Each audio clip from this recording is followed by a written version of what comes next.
Que a graça e a paz de Cristo seja com toda a igreja.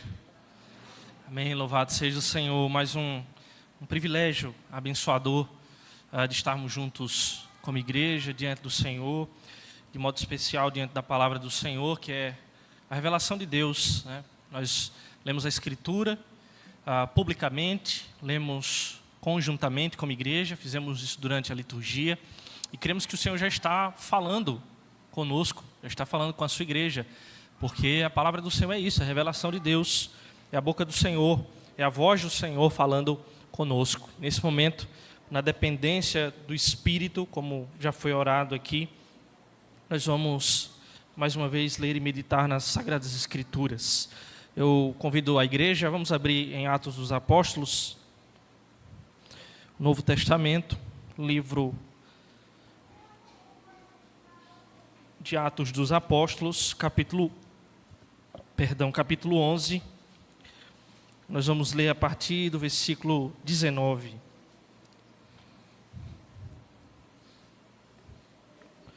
Atos dos Apóstolos, capítulo 11, a partir do verso 19, nós vamos ler até o verso 30.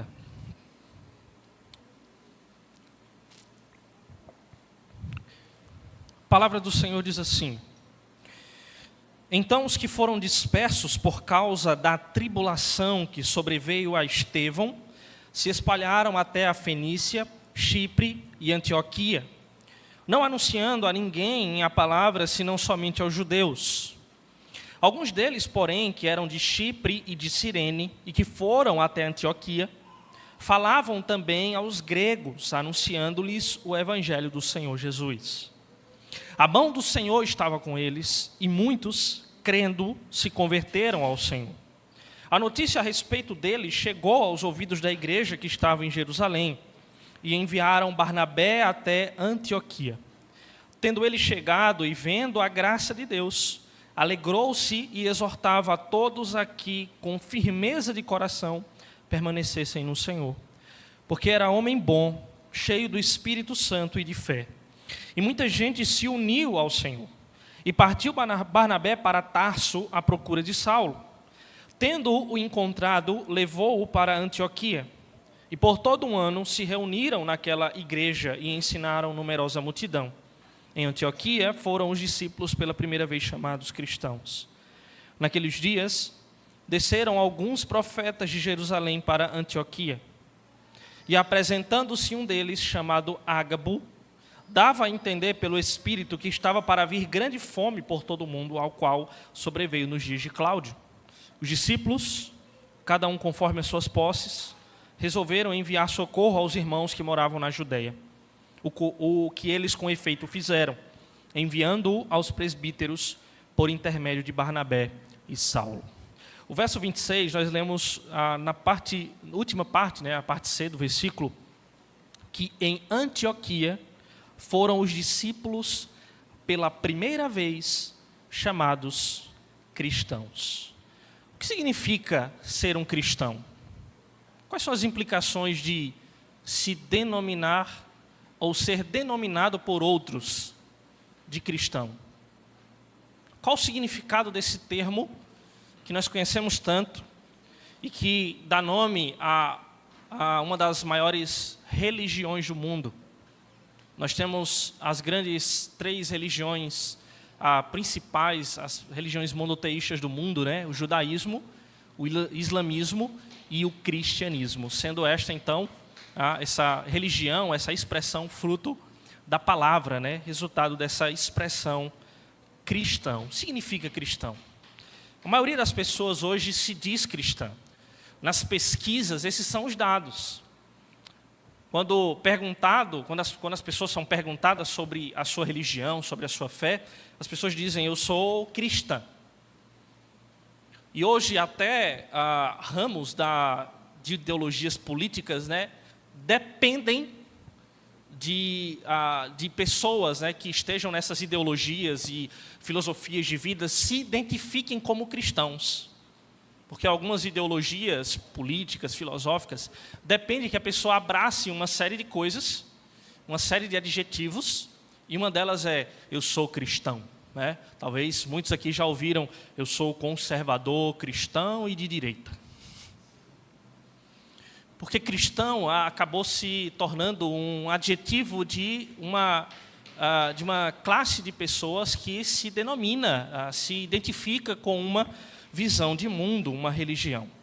Então, a maioria das pessoas hoje se dizem cristãs. E esses termos que deveriam ser significativos e denominar os verdadeiros discípulos de Cristo, muitas vezes são banalizados, né? Pensando em outros termos, por exemplo, talvez alguns aqui já se envergonharam em algum contexto, quando perguntado assim, você é crente? E aí eu já ouvi alguns dizerem assim, não, eu sou cristão, porque eu prefiro o termo cristão, né? Outros vão dizer, eu sou protestante, mas esse termo é um pouco mais complicado para as pessoas identificarem, entenderem, né? Mas crente ou cristão, evangélico, infelizmente a maioria desses termos foram banalizados, justamente por isso. Porque a maioria das pessoas se identificam como cristãos sem de fato serem, sem de fato demonstrarem com as suas vidas que são verdadeiros discípulos de Cristo.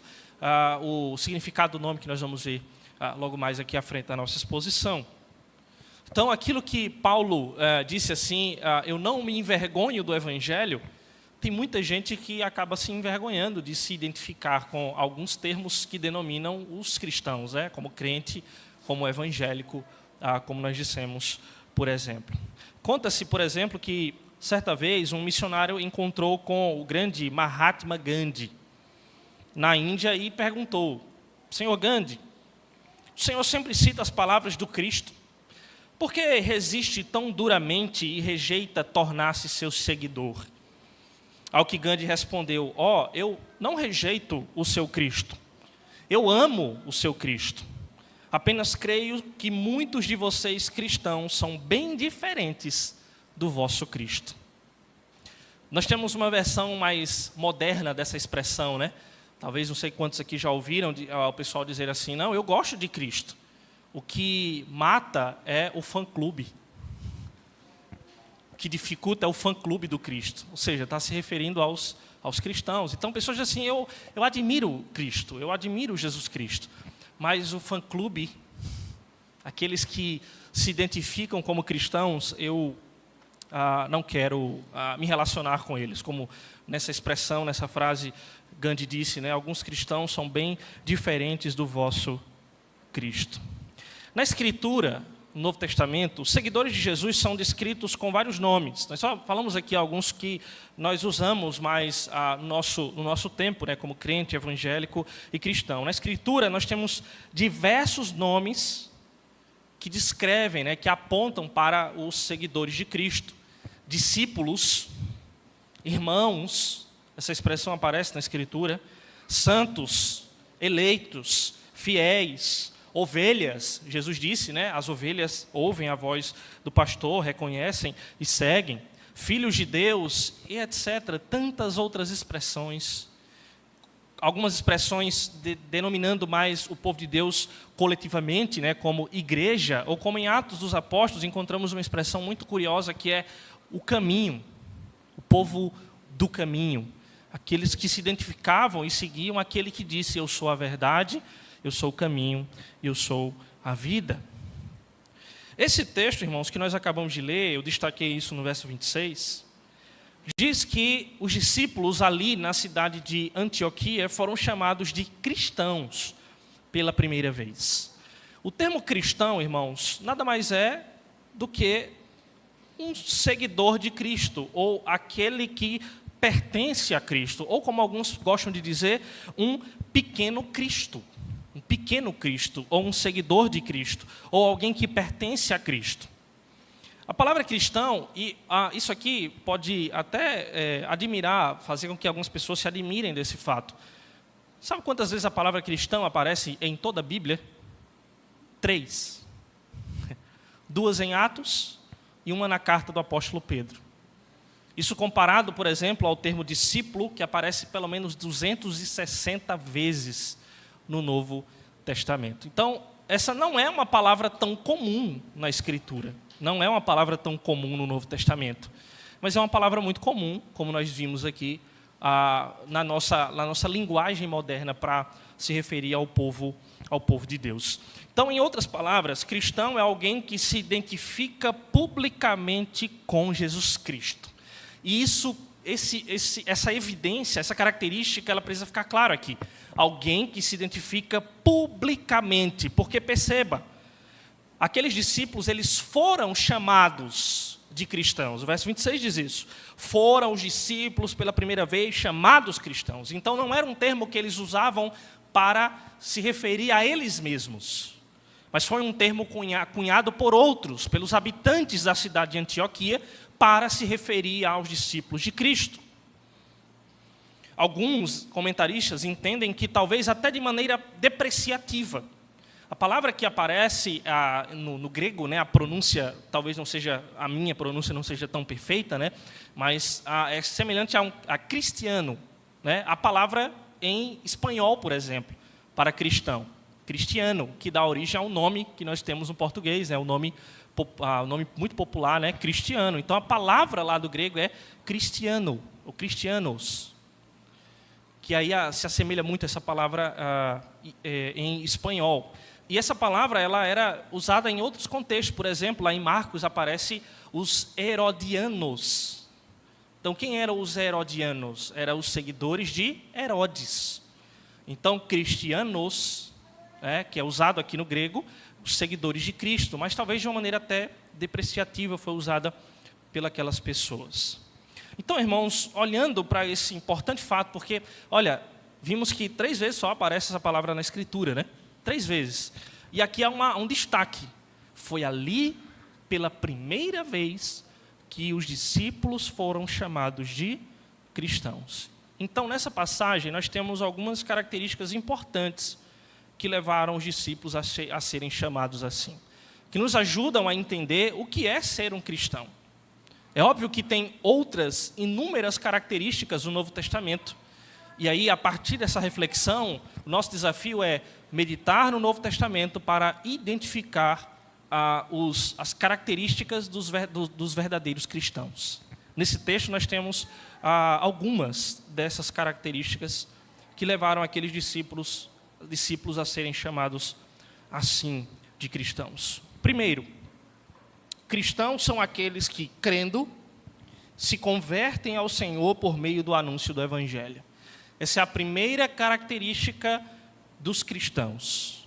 São aqueles que, crendo em quem? Em Cristo, crendo no Evangelho, se convertem ao Senhor por meio do anúncio do Evangelho. O texto aqui, irmãos, o verso 19 diz que os que foram dispersos por causa da tribulação que sobreveio a Estevão se espalharam até a Fenícia, Chipre e Antioquia. Esse versículo nos leva de volta ao capítulo 8 de Atos dos Apóstolos, lá no versículo 4 em diante, quando uma perseguição foi deflagrada a partir do martírio de Estevão, o diácono Estevão, que foi o primeiro ali cristão no Novo Testamento, martirizado por causa da sua fé. Após a morte de Estevão, lá em Atos capítulo 8, então, iniciou-se uma grande perseguição ali entre os cristãos em Jerusalém. E os cristãos, então, foram dispersos, fugindo daquela perseguição. Lá em Atos 8, por exemplo, nos conta que Filipe chegou em Cesareia e foi pregar ali em Samaria. Foi pregar em Samaria, fugindo daquela perseguição. Aqui nós vemos um outro ramo da diáspora cristã. Diáspora quer dizer dispersão, né? Aqueles cristãos foram dispersos por vários lugares ali por causa da perseguição. E aí aqui nós temos um outro ramo dessa diáspora cristã. Os cristãos, os discípulos que chegaram à região da Fenícia e da Síria, que é o atual Líbano. E ali o texto diz que eles começaram a anunciar o Evangelho. Então, como eu disse, né, a cidade de Antioquia, a cidade da Síria, foi um lugar que eles pregaram o Evangelho naquela região, os cristãos que foram dispersos, fugindo de perseguição. Antioquia ela foi uma importante cidade para a igreja nos primeiros séculos, que tinha se tornado a 3ª maior cidade do Império Romano, superada apenas por Roma e Alexandria, que por graça divina essas 3 importantes cidades do Império Romano foram fortemente alcançadas pelo Evangelho, né? Roma se tornou uma igreja fortíssima ali, com a chegada do Evangelho, né, pelos discípulos. Igrejas foram plantadas ali, e também Antioquia e Alexandria, né, importantes cidades, importantes igrejas se estabeleceram naquelas cidades. Então, as 3 principais cidades, as 3 maiores cidades ali do Império Romano, ali naquela região da Fenícia e da Síria, além de Roma e Alexandria, foram alcançadas pelo Evangelho. O texto diz que quando eles chegaram ali, eles começaram a anunciar somente a palavra aos judeus. Isso aqui é interessante porque no capítulo 10 de Atos e no início do capítulo 11, o Atos dos Apóstolos vai contar para nós como os gentios estavam recebendo o Evangelho. Atos 10, o apóstolo Pedro ele vai pregar na casa de um homem chamado Cornélio. O Senhor dirige Pedro por meio de uma visão para ir à casa de Cornélio, enquanto Cornélio também recebe uma visão, um sonho, e chama Pedro. E Pedro prega ali na casa de Cornélio e vê que o Espírito estava sendo dado também aos gentios.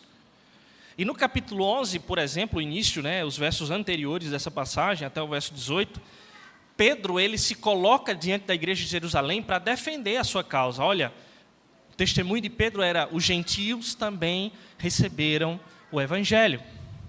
Então Lucas, que é o autor de Atos dos Apóstolos, ele diz aqui que aqueles cristãos que lá atrás foram dispersos por causa da perseguição, quando chegaram em Antioquia, pregaram primeiro aos judeus. Por quê? Porque ainda havia uma falta de entendimento daqueles judeus cristãos convertidos ao cristianismo, de que a mensagem também era para ser direcionada aos judeus. Então, provavelmente aqui, quando o texto diz que eles começaram a pregar somente aos judeus, isso aqui foi antes daquilo que aconteceu com Pedro, quando ele pregou aos gentios e os gentios também receberam o Espírito do Senhor. Mas o texto diz que depois, algum desses cristãos, que eram da cidade de Chipre e de Cirene, são 2 cidades na região da África, cristãos mais esclarecidos, chegaram a Antioquia e também começaram a pregar aos gregos, anunciando-lhes o Evangelho do Senhor Jesus. A expressão aqui, gregos, remete aos gentios que ali viviam. Então, o que os convertidos ouviram ali? Porque o texto diz que muitos, ouvindo o Evangelho, no verso 21, se converteram ao Senhor. O que os convertidos ouviram ali? Eles não ouviram um sermão denominado 10 passos para vencer. Eles não ouviram um sermão sobre como você é importante para Deus. Ou como existe uma pregação moderna aí, é o centro, né, do coração de Jesus. Não foram essas mensagens que aqueles habitantes de Antioquia ouviram. Mensagens que vão de encontro ao evangelho fiel. O que eles ouviram, o texto diz, foi a palavra. Verso 19 diz: não anunciando a ninguém a palavra. E no verso 20, anunciando-lhes o Evangelho do Senhor Jesus. Irmãos, cristão não é alguém que se tornou assim pelo seu próprio esforço. Cristão não é simplesmente alguém que se esforçou mais do que outros para receber a graça, a dádiva de ser chamado cristão. Um cristão nasce, e aí a expressão nasce aqui, nascer de novo, não nascer o nascimento natural da carne, mas um cristão começa a ser cristão a partir da conversão. A partir da transformação que é trazida aos seres humanos, às pessoas, por meio da pregação fiel do Evangelho. Quando os discípulos pregam, e quando as pessoas entendem a palavra, quando as pessoas entendem o anúncio do Evangelho, que apresenta a Cristo, o Cristo do Evangelho, então essas pessoas, entendendo a mensagem, se convertem, são transformados. Então não é apenas começar a se identificar externamente, publicamente com um grupo, não é simplesmente colocar no status do WhatsApp, agora eu sou um cristão. Ou na bio das suas redes sociais, na biografia das suas redes sociais. Se fosse assim, era muito simples, né? Era muito fácil. Agora eu sou um cristão. Estou me identificando com os elementos que compõem a fé cristã. Não é aí que começa. Talvez isso seja uma consequência, mas começa com conversão verdadeira. É por isso que sempre nós dizemos que não adianta termos igrejas lotadas de pessoas que não estão convertidas. Nós não queremos isso. Nós não queremos multidões de pessoas que não estão convertidas. Nós queremos sim que multidões não convertidas venham à igreja, mas que elas encontrem o evangelho e aí se tornem cristãs. Aí sim. Mas pessoas que frequentam a igreja sem serem convertidas genuinamente ao Senhor, não é essa a nossa expectativa. Nós pregamos o evangelho com a esperança de que o Senhor converterá corações e aí transformará pessoas em cristãos, em discípulos. Veja aqui o verso 21, quando diz que muitos crendo, ou seja, tudo começa pela fé, né? A fé que a Escritura diz que é um dom de Deus. Então, o Senhor, por meio da pregação do Evangelho, Paulo disse aos Romanos, né? A fé vem pelo ouvir e o ouvir da palavra de Deus. Então, a palavra é pregada, ela chega aos ouvidos das pessoas. O Senhor, então, capacita essas pessoas, pelo poder do Espírito, a crerem. Então, elas confiam, elas acreditam no Evangelho, então se agarram aos méritos de Cristo. E então, agora sim, estas pessoas são chamadas cristãos. Elas creem, elas têm fé e elas se convertem, elas são transformadas pelo Senhor. Mas olha o que é evidente aqui no verso 1, é que a expressão que nós lemos no verso 21 é: a mão do Senhor estava com eles. Então não era a capacidade, a eloquência de Pedro, de João, de Barnabé, de Paulo, de Tiago, de Estevão. Não era a oratória. Não era a oratória deles. Mas era a mão do Senhor que operava as conversões. Se a mão do Senhor não estivesse com eles, aquelas conversões não seriam possíveis. Então a Escritura nos diz, não depende de quem quer ou de quem corre, mas de Deus usar a sua misericórdia. Está lá em Romanos capítulo 9. Então é Deus que produz cristãos, irmãos.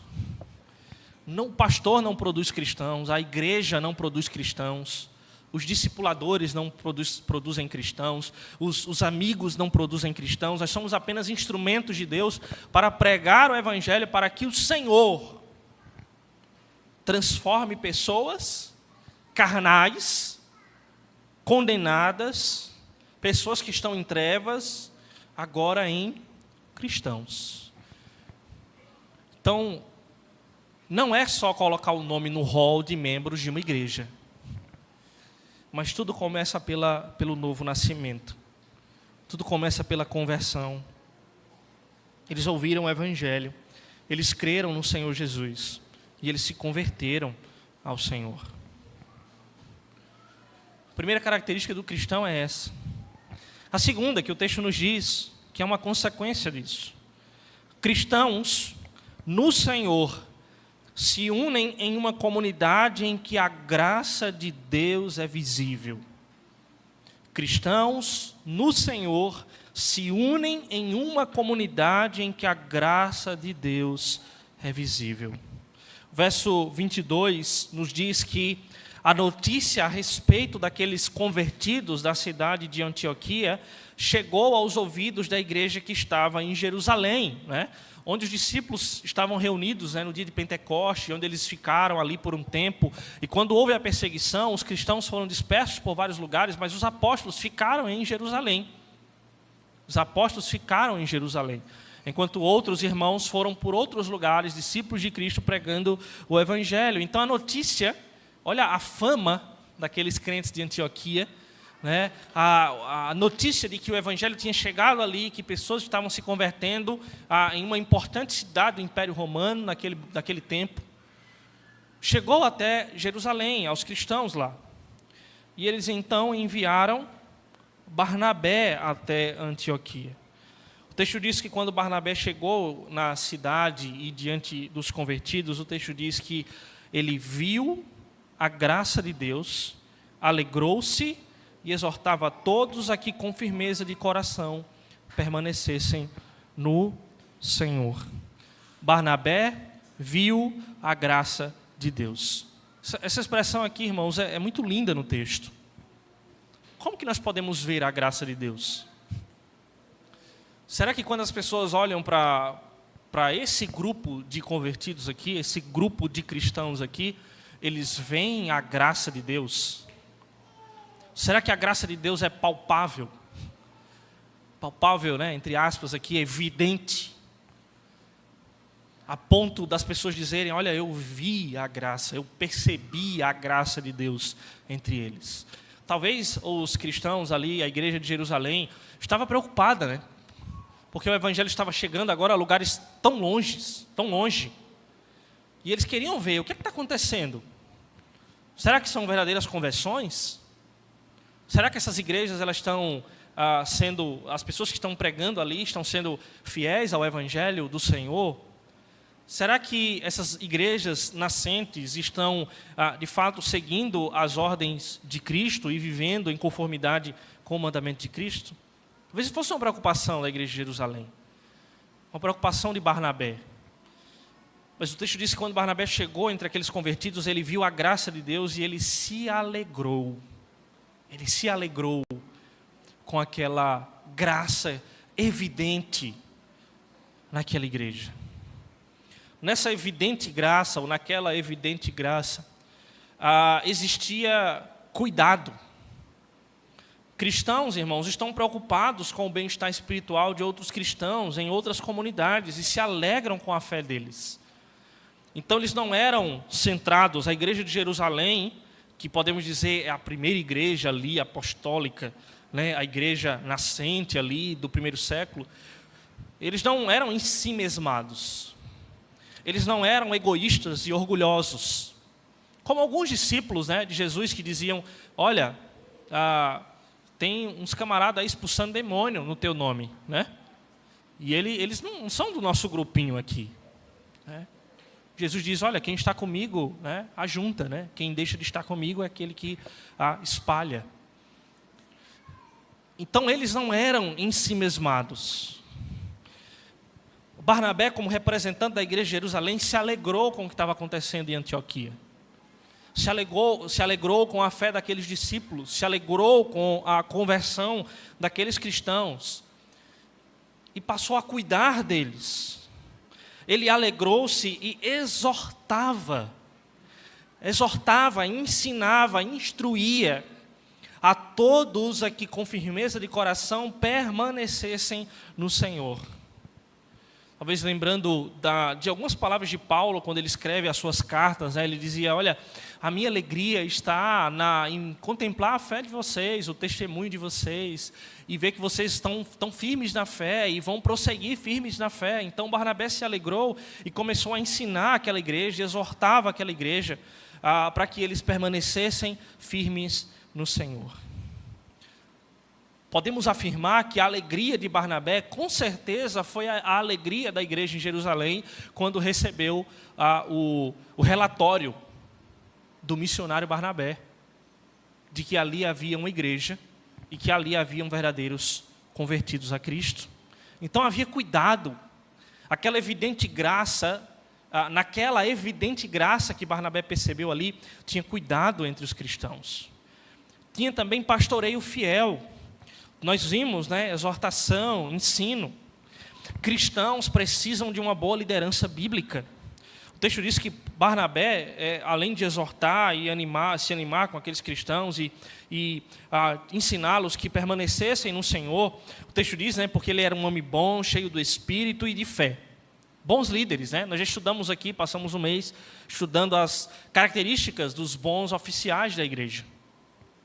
Eles devem ser homens de fé, homens cheios do Espírito, homens bons. Não com a bondade que vem deles mesmos, mas uma bondade que vem do Senhor e que opera em suas vidas. E Barnabé não ficou sozinho lá. O texto diz, verso 25, que Barnabé foi para Tarso à procura de Saulo. Quando nós lembramos que lá em Atos capítulo 9, Saulo era o principal instrumento de perseguição da igreja. Ele era quem pegava lá as cartas que fazia com que ele fosse liberado, né, recebesse ali autorização para perseguir, prender cristãos, e muitos cristãos estavam sendo mortos pelas mãos de Paulo. Paulo prendia, levava, encarcerava cristãos e muitos daqueles eram mortos.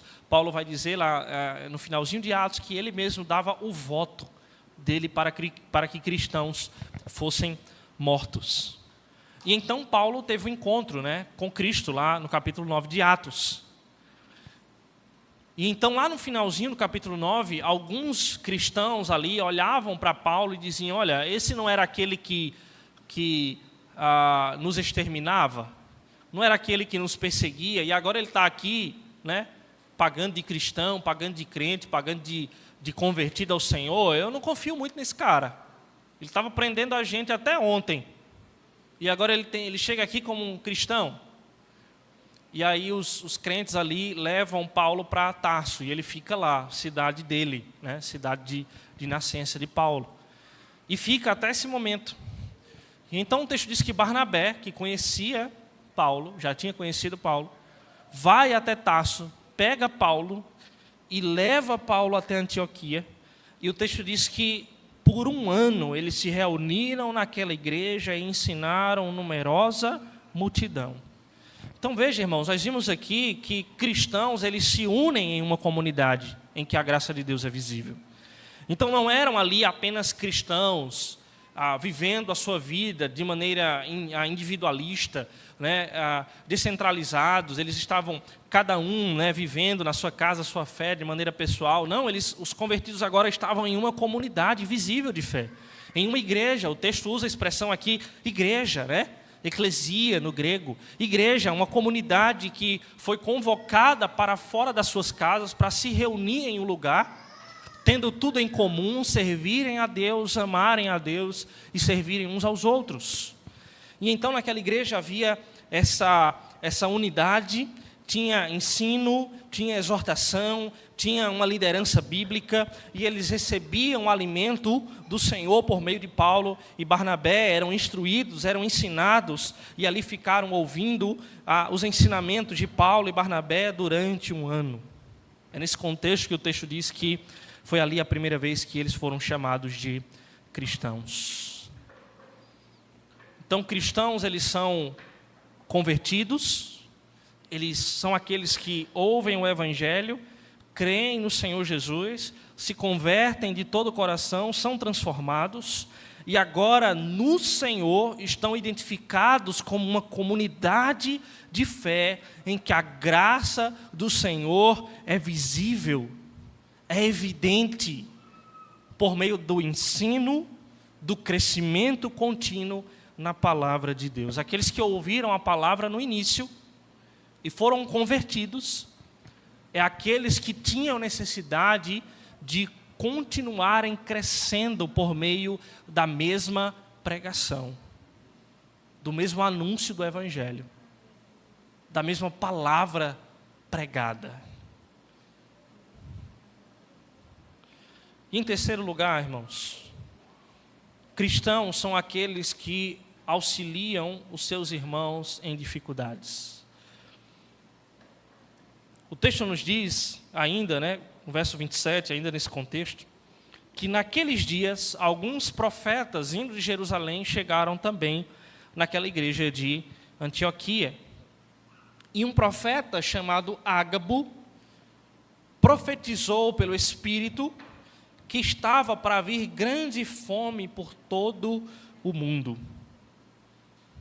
A qual de fato o texto diz, o autor inspirado, né, Lucas, diz que aconteceu de fato. Então, Ágabo não era um falso profeta, né? O texto diz que ele era um profeta vindo de Jerusalém, e ele chega ali em Antioquia e ele entrega aquela profecia, ele profetiza que haveria uma grande fome. E de fato o texto diz que essa fome aconteceu. Aquela palavra, irmãos, não levou os discípulos a se desesperarem. Diante da má notícia, eles não ficaram desesperados. O que será de nós, o que será dos cristãos espalhados pelas regiões, as igrejas, diante dessa fome? Eles simplesmente se dispuseram a agir em prol daqueles que sofreriam com a fome. Diante da notícia, da má notícia, os cristãos, eles se dispõem a servir uns aos outros, a assistir os seus irmãos em suas dificuldades. O texto diz que ao ouvirem aquela profecia, os discípulos, cada um conforme as suas posses, resolveram enviar socorro aos irmãos que moravam na Judeia. O que eles com efeito fizeram, enviando aos presbíteros por intermédio de Barnabé e Saulo. Aqui nós temos aqui algo interessante, irmãos. A palavra de Deus está nos dizendo que aquela igreja de Antioquia, aqueles discípulos ali convertidos ao Senhor, que foram chamados de cristãos, tinha uma característica que era evidente nos discípulos de Jesus desde o início da narrativa de Atos dos Apóstolos. Isso não era uma característica nova.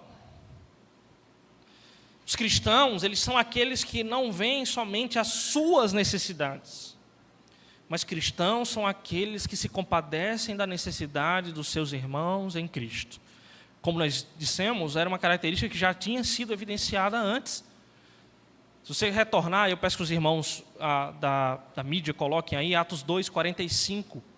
Em Atos 2:45, a igreja de Jerusalém, os discípulos, o texto está narrando para nós como viviam aqueles discípulos ali convertidos.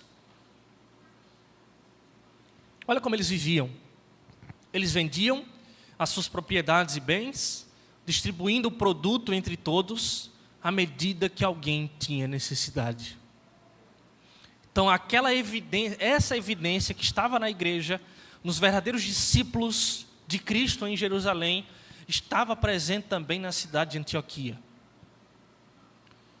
O que mostra para nós que de fato ali havia uma igreja, que haviam de fato discípulos de Cristo, que aqueles cristãos não eram apenas não eram apenas pessoas identificadas publicamente e externamente com aquela religião cristã, mas eram verdadeiros discípulos que se compadeciam dos seus irmãos e evidenciavam isso.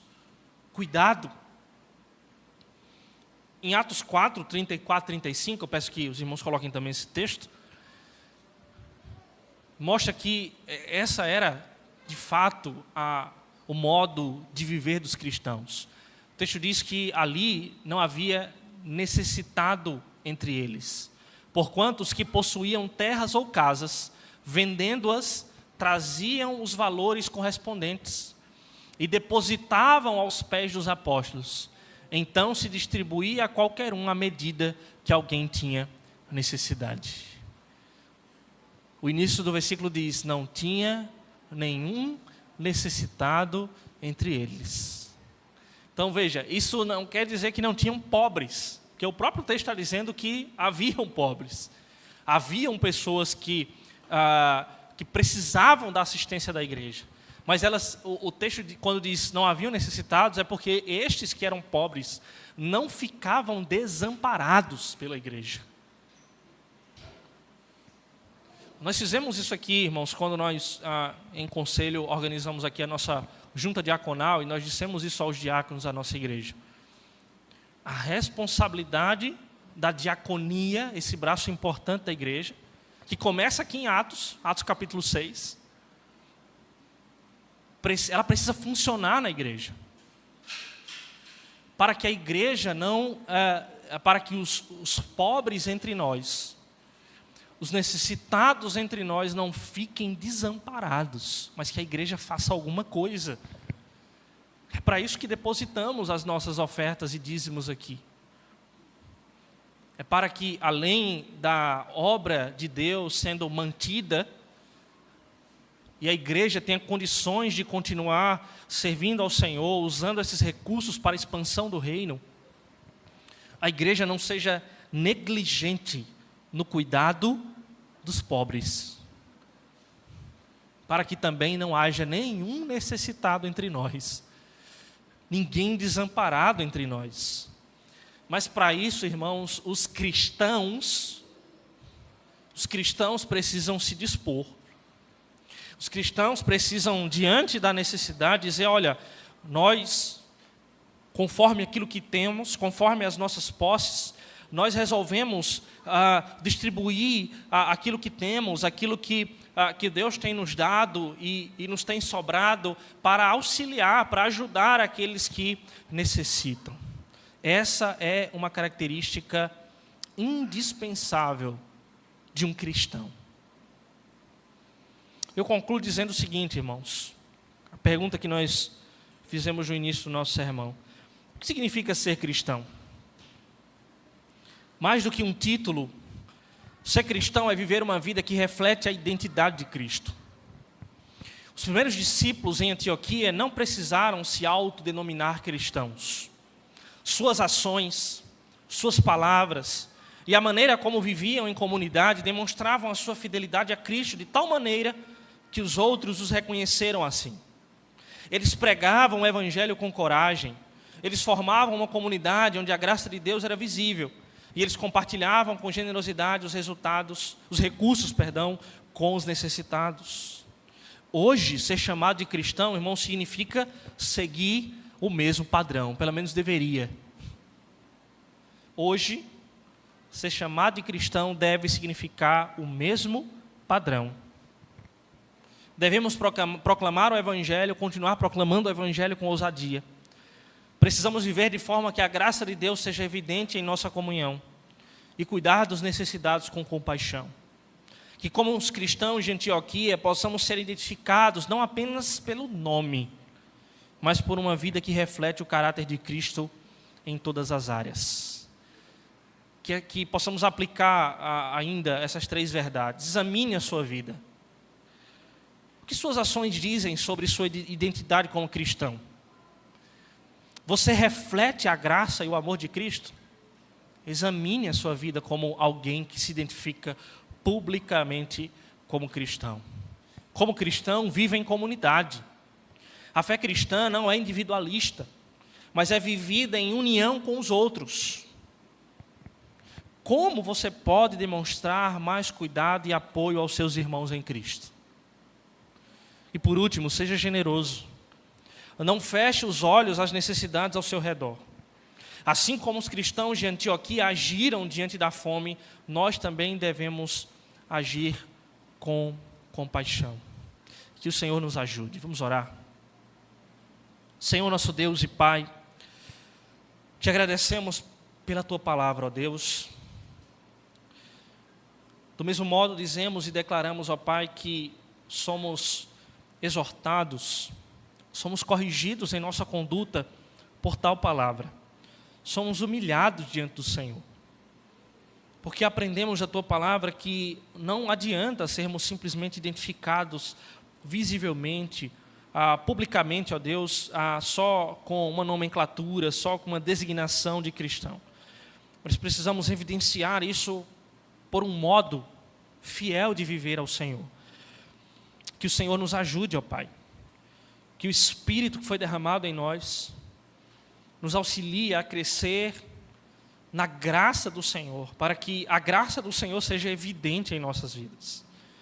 Que como convertidos, que nos declaramos ser, possamos viver de fato, de modo coerente, com uma conversão genuína. E evidenciarmos em nossas vidas uma fé verdadeira, uma compaixão pelos nossos irmãos. Que o Senhor nos ajude, ó Pai. Que em tudo isso o Teu nome seja glorificado. Que o Senhor Deus edifique uma igreja, porque cremos. Não somos nós que edificamos uma igreja assim. É o Senhor que edifica a sua igreja. É o Senhor que, por meio de cuidado, de pastoreio, de ensino fiel, edifica a igreja do Senhor, para que as portas do inferno não prevaleçam contra ela. Que possamos de fato sermos cristãos verdadeiramente convertidos e demonstrando amor ao Senhor e amor ao nosso próximo. O Senhor nos ajude, ó Pai, em Cristo, para a glória do Senhor. Nós oramos, amém e amém.